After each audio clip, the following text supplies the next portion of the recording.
Oft did the harvest to their sickle yield, their furrow oft the stubborn glebe has broke.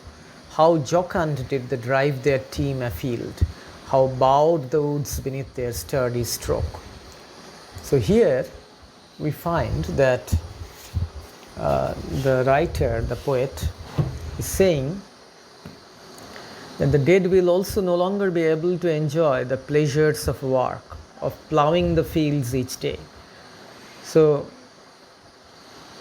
this stanza points to the way in which this elegy contains elements of both Augustan and Romantic poetry. Poetry that describes agriculture, as this one does, is called georgic.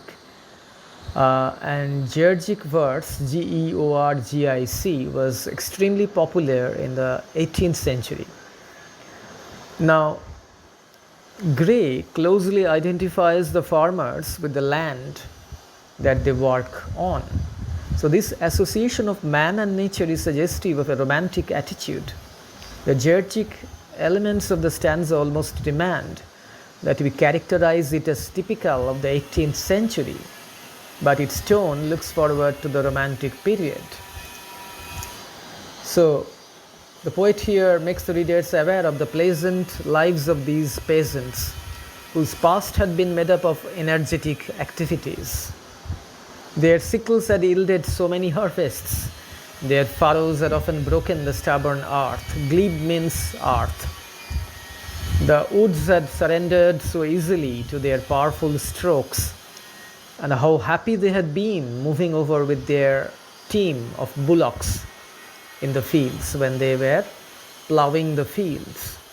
So this is a stanza which refers to the activities of these simple farmers who are now dead and they are lying buried in this churchyard. So how they had been very active. Jocund means how cheerfully, what cheerful frame of mind. They did plough the land.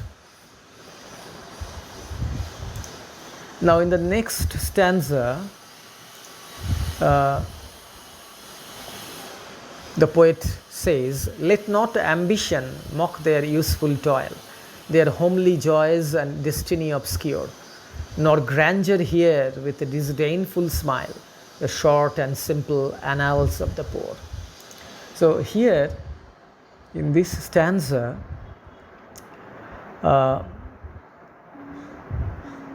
poet says that those who are powerful and wealthy should not look down on the poor.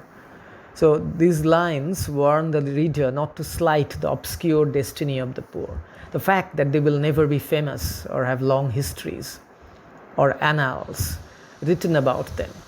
So no one should feel that these people are contemptible. They are not important as such. So ambition here is personified. It means ambitious people. So the poet wants that ambitious people should not mock at the useful actions the farmers had performed, as well as at their homely pleasures and obscure destinies. Their toils have been useful, and their homely joys that they had enjoyed were also pleasurable. So grandeur must not disdainfully smile at the short and simple stories of these poor people.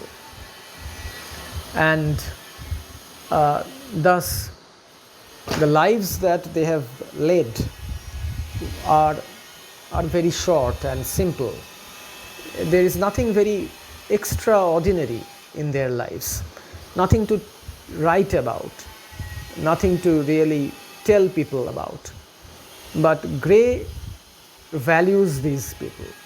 So he asks the ambitious, and the grandeur means the wealthy people who live in a grand style because they are wealthy, not to look down, not to mock at these people.